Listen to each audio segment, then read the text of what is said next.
Buenas tardes, mi nombre es Viridiana Hernández Mendoza, soy residente de primer año de pediatría en el Hospital Regional de Alta Especialidad de Zumpango y el día de hoy vamos a hablar acerca de enfermedad de Kawasaki.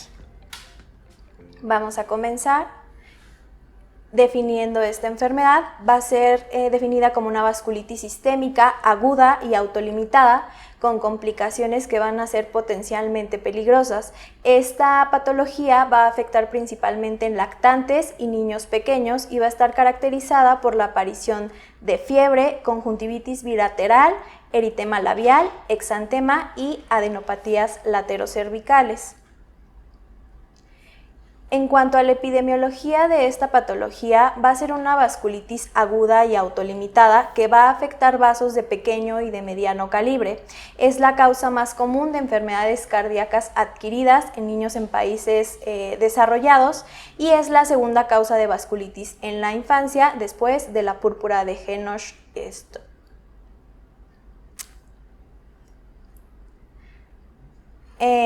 En cuanto a la epidemiología, vamos a tener que es una vasculitis aguda y autolimitada que afecta vasos de pequeño y de mediano calibre. Es la causa más común de enfermedad cardíaca adquirida en niños en países desarrollados y es la segunda causa de vasculitis en la infancia. Hasta un 25% de los pacientes no tratados van a presentar afectación a nivel de las arterias coronarias y el 85% de los casos va a suceder en menores de 5 años con una máxima incidencia entre los 18 y los 24 meses de vida. Existe un mayor riesgo en niños asiáticos, especialmente en los que tienen ascendencia japonesa, y en cuanto a la proporción hombres-mujeres, se habla que existe una relación de 1.5 a 1. Es más común en los periodos de invierno y a principios de primavera en América del Norte y se habla que va a existir un factor genético para esta patología.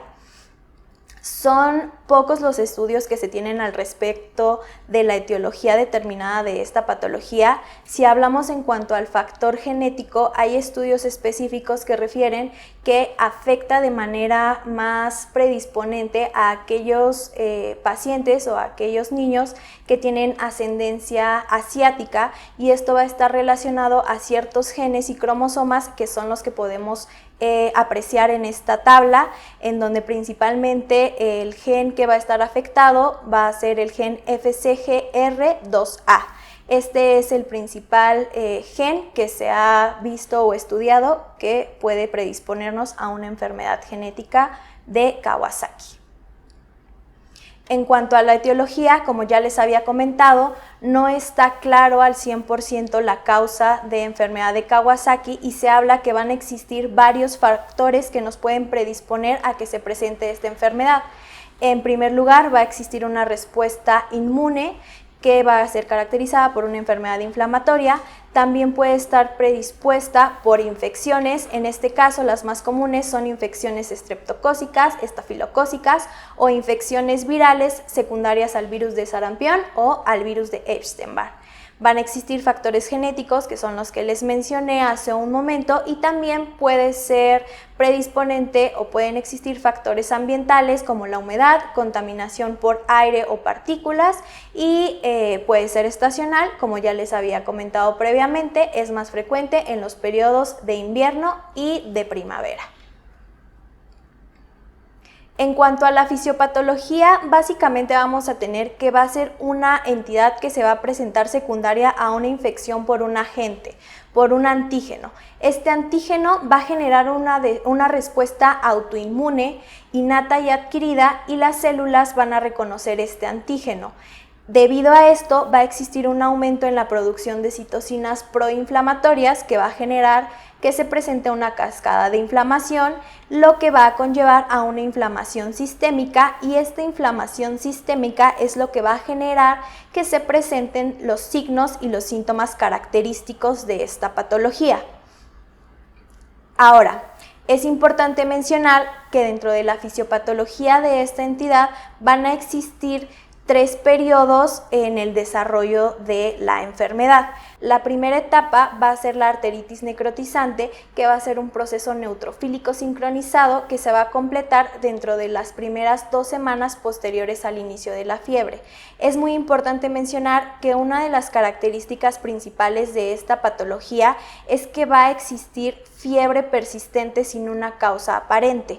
Entonces, esta primera etapa se va a presentar 2 semanas posteriores al inicio de esta fiebre. Posteriormente vamos a tener la segunda etapa, que es una vasculitis subaguda o crónica, que se va a caracterizar por la infiltración asincrónica de linfocitos, de células plasmáticas, de eosinófilos y de macrófagos. Esta etapa va a comenzar posterior a la arteritis necrotizante y es importante mencionar que puede durar de meses e incluso años. Esto es muy importante considerarlo debido a que un paciente que cursa con enfermedad de Kawasaki tiene que tener un protocolo de estudio muy prolongado y su seguimiento posterior a la recuperación de esta enfermedad tiene que ser por tiempos prolongados dependiendo de las características con las que se presentó su patología. Ahora, por último, vamos a tener la etapa de proliferación miofibroblásica luminal. Esto, pues como su nombre lo indica, va a ser un proceso miofibroblástico y que va a ser derivado de las células del músculo liso. Y la característica principal de esta etapa es que nos puede generar una estenosis arterial de manera progresiva. En esta diapositiva vamos a tener un esquema en donde se expresan las 3 etapas clínicas que les acabo de mencionar, en donde pues vamos a tener la arteritis necrotizante. En esta etapa es en donde se van a formar principalmente los aneurismas coronarios, que como vamos a ver más adelante van a ser las principales complicaciones que se pueden presentar por esta patología.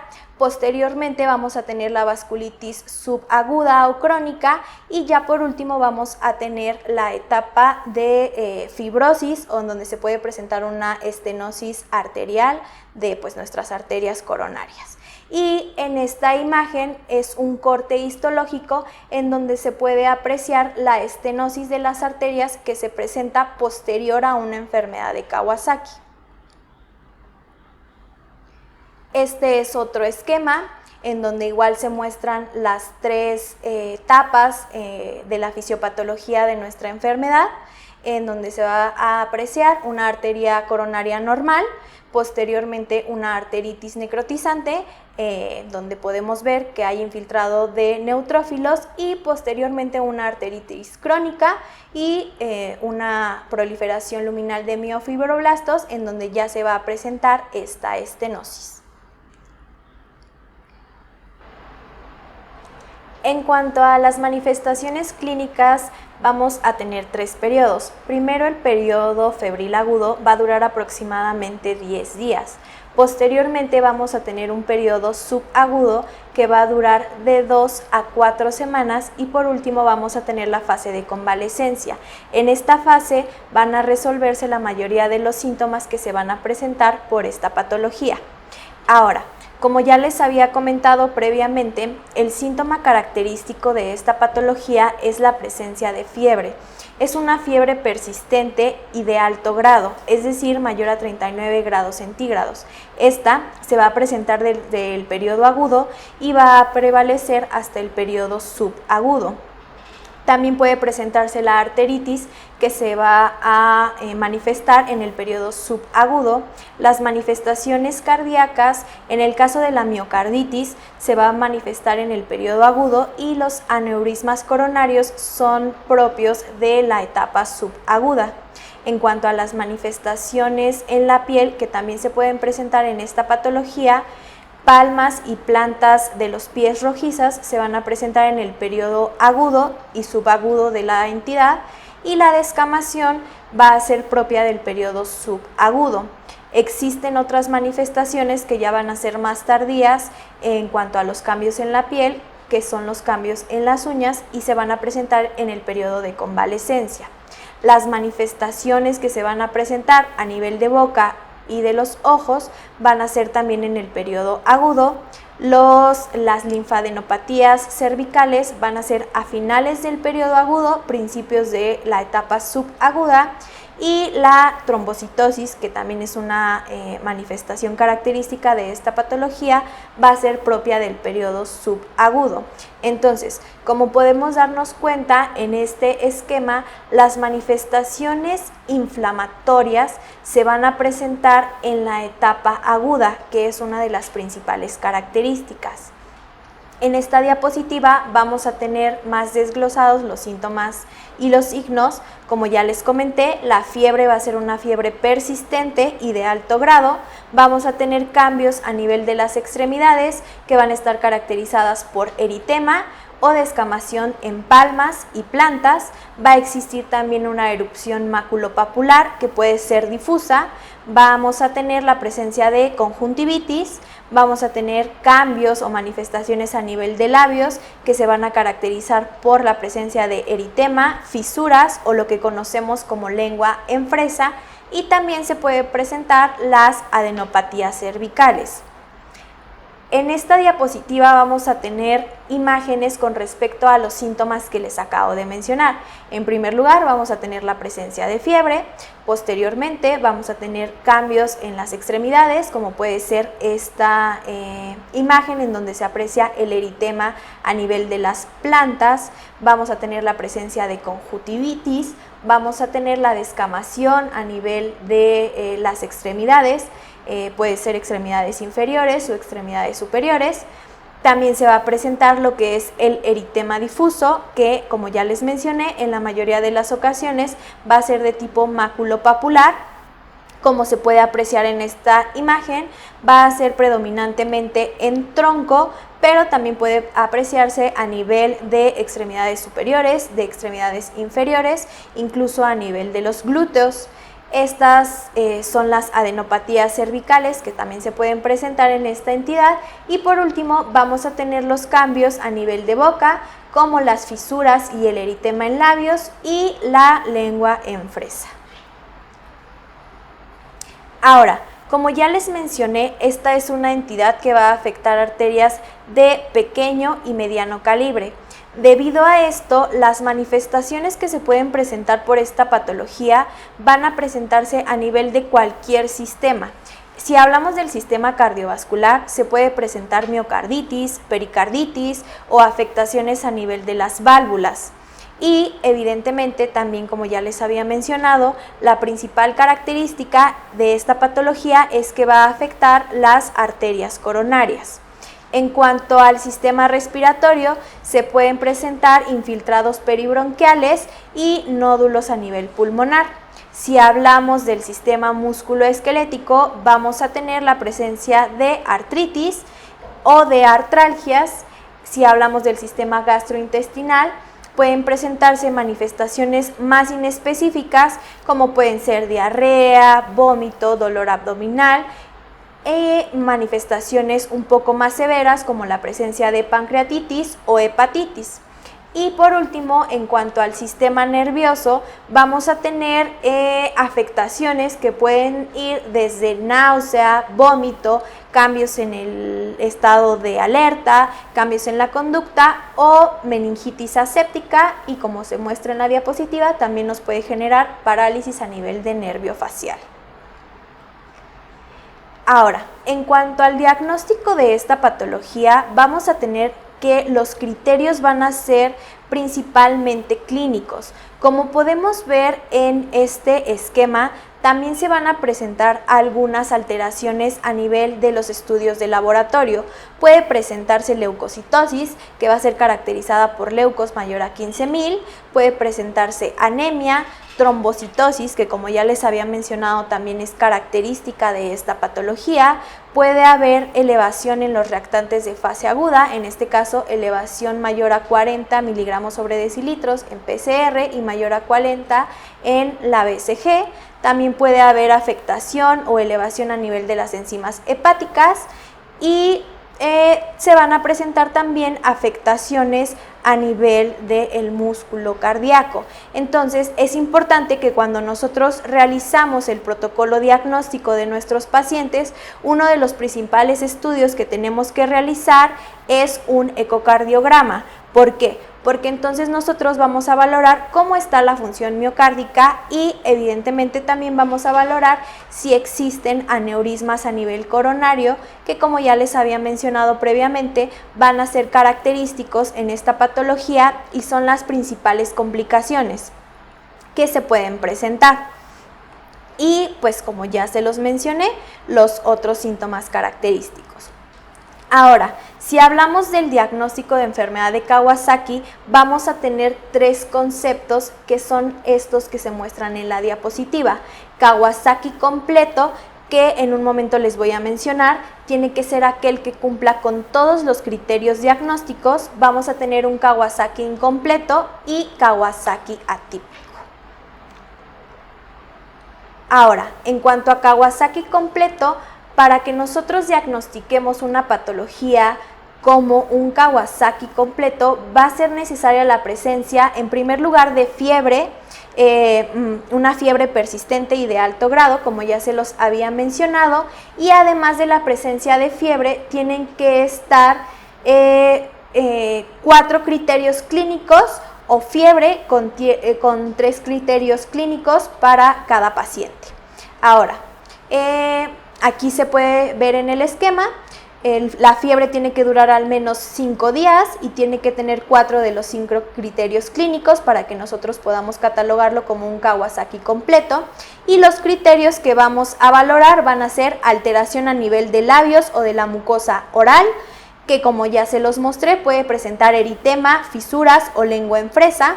Vamos a tener como segundo criterio clínico la inyección conjuntival. El tercer criterio clínico va a ser el exantema maculopapular. El cuarto criterio va a ser el eritema o los cambios a nivel de extremidades superiores e inferiores, a nivel de palmas o plantas, que puede ser edema y eritema en la fase aguda o descamación en la fase de convalescencia. Y el último criterio clínico que vamos a tomar en cuenta va a ser la presencia de linfadenopatías cervicales mayores a 1.5 centímetros de diámetro. Otros hallazgos que podemos incluir pues van a ser los que ya comentamos previamente: miocarditis, afectaciones a nivel de arterias coronarias, aneurismas en las arterias coronarias.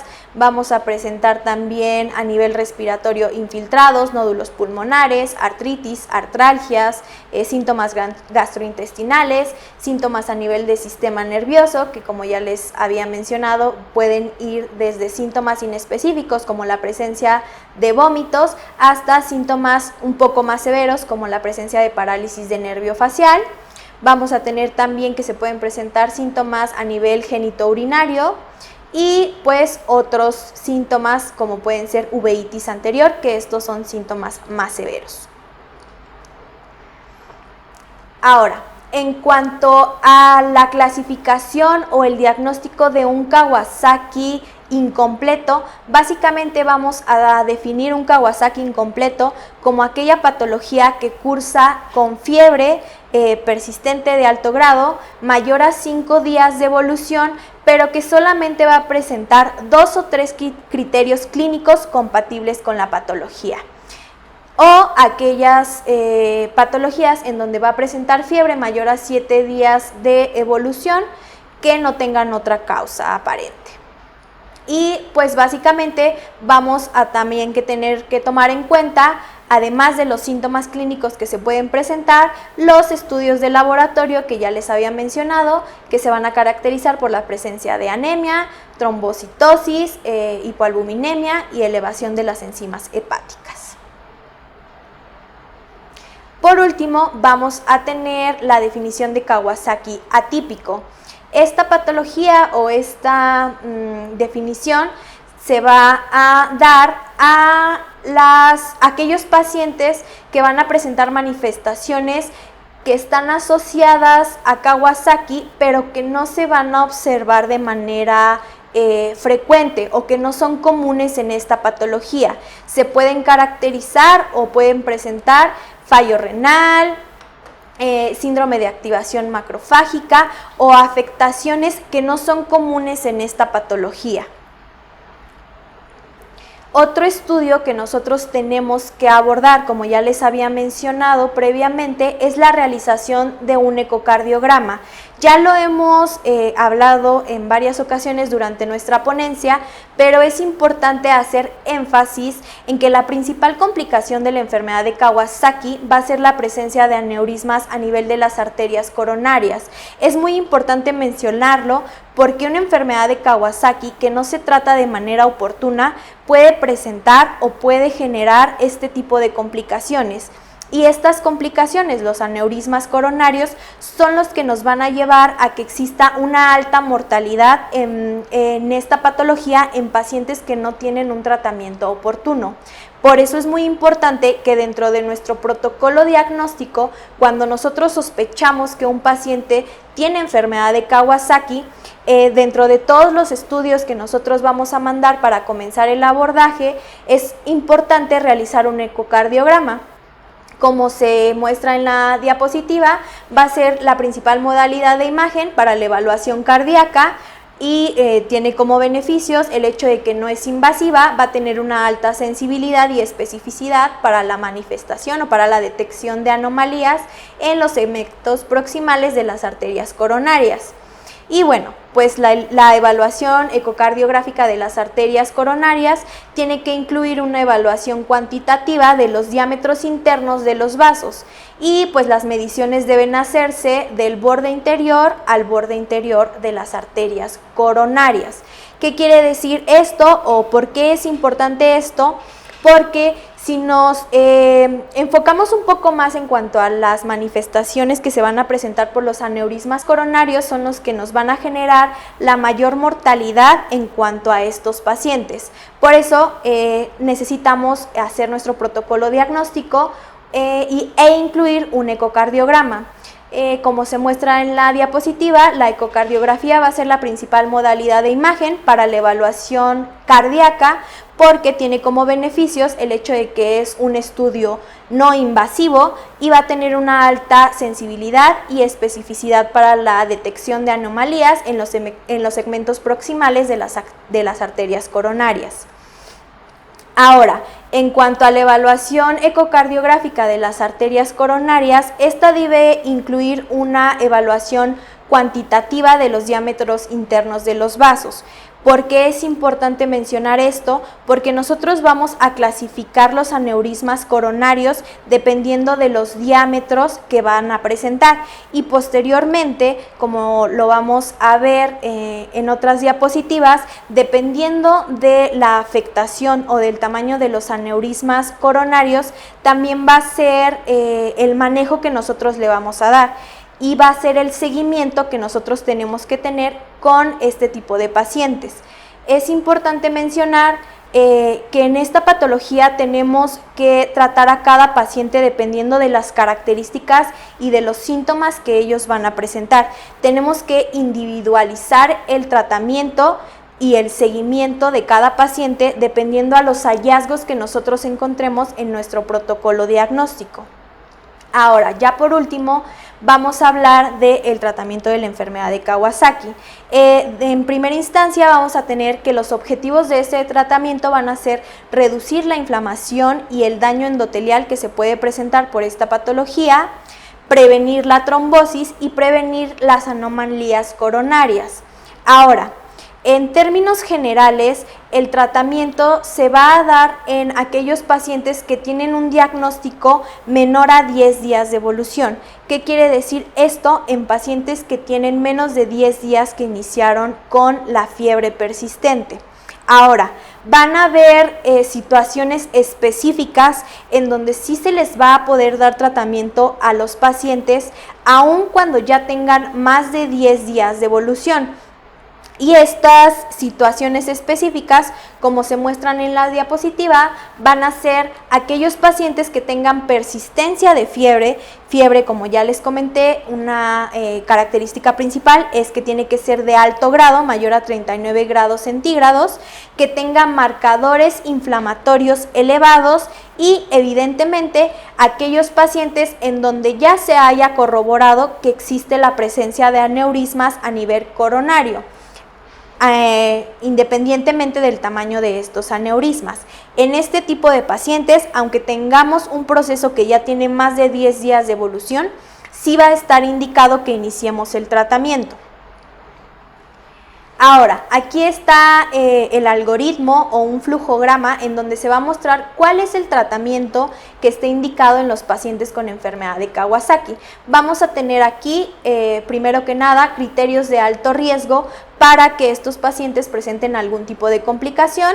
Entre estos criterios de alto riesgo van a estar una edad menor a 12 meses, la presencia de afectaciones o desequilibrios hidroelectrolíticos. Vamos a tener también presencia de afectaciones a nivel coronario, que pues como ya les mencioné, vamos a tener la presencia de aneurismas o que exista una enfermedad de Kawasaki recurrente. Ahora, hablando ya específicamente del diagnóstico de esta patología, el fármaco de primera elección que se va a utilizar va a ser la inmunoglobulina. Esta inmunoglobulina se va a administrar en dosis de 2 gramos por kilogramo y tiene que ser en una infusión de 12 horas. Agregado a la administración de inmunoglobulina, también se puede usar el ibuprofeno en una dosis de 35 a 40 miligramos por kilogramo por día o ácido acetilsalicílico en una dosis de 30 a 50 miligramos por kilogramo día. En la mayoría de los pacientes, la terapéutica que se va a emplear va a ser la administración de inmunoglobulina más ácido acetilsalicílico. Ahora, es importante mencionar que va a existir o van a existir casos específicos en donde van a presentar una resistencia a la inmunoglobulina. En este caso, la terapéutica puede tener varias alternativas. De primera instancia, podemos iniciar con una segunda infusión de inmunoglobulina. Esta segunda infusión va a ser calculada a la misma dosis, 2 gramos por kilogramo, y va a ser en una infusión continua. Pero también se puede utilizar, y es un poco más común, que se utilice inmunoglobulina con algún esteroide de tipo sistémico. En este caso, el indicado o el que se usa con mayor frecuencia es la prednisolona. Entonces, se va a utilizar la inmunoglobulina, misma dosis, 2 gramos por kilogramo, más prednisolona en una dosis de 2 miligramos por kilogramo día. Hay fármacos que también se pueden utilizar en el caso de resistencia a inmunoglobulina, como puede ser el infliximab. Este pues obviamente ya está dado dependiendo de la disponibilidad que se va a presentar del fármaco en cada hospital. Hay hospitales en donde este fármaco pues no es disponible, y por eso entonces la principal o la terapéutica que se emplearía en estos casos pues serían estas dos. Y pues existen también tratamientos alternativos, como puede ser el uso de ciclosporina, ciclofosfamida o pues algún tipo de intercambio de plasma. Pero estas son terapéuticas que no son tan comunes y que se utilizan solamente cuando realmente la enfermedad sigue persistiendo, aún a pesar de que dimos los tratamientos de primera elección. Ahora, si hablamos de las complicaciones cardiovasculares, que como ya les mencioné son las que se van a presentar con mayor frecuencia en este tipo de pacientes, la principal y más importante van a ser los aneurismas de las arterias coronarias. Sin embargo, también pueden presentarse otro tipo de complicaciones a nivel cardiovasculares, como van a ser la estenosis de las arterias coronarias. Puede presentarse, aunque no es muy frecuente, sobre todo en edades pediátricas, infarto de miocardio, pero sí existen casos en donde se ha corroborado.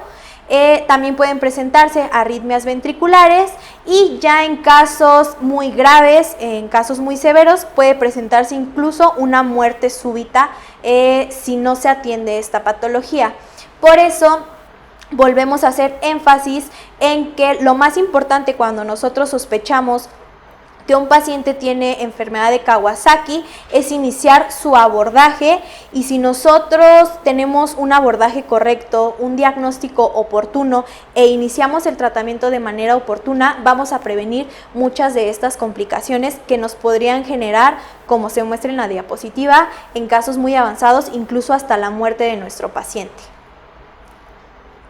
Ahora, otra cosa importante que yo les había mencionado es que este tipo de pacientes que presentan enfermedad de Kawasaki tienen que tener un seguimiento posterior a la resolución de la enfermedad. Obviamente, este seguimiento va a ser encaminado a las complicaciones que se presentaron durante esta patología. Y el seguimiento va a ser específico de cada paciente, va a ser una terapia individualizada. Las manifestaciones que van a presentar durante esta patología, y podemos decir, como se muestra en estos esquemas, que el seguimiento se puede dar de manera mensual o se puede dar de manera anual, dependiendo pues de todas las manifestaciones que se van a presentar. Eso pues ya será a consideración del criterio de cada médico, dependiendo de qué tanta afectación hubo a nivel de cada paciente. Y pues bueno, eso sería todo por mi parte. Me vuelvo a presentar, soy Viridiana Hernández Mendoza, médico residente de pediatría, y esta fue la ponencia sobre la enfermedad de Kawasaki. Gracias.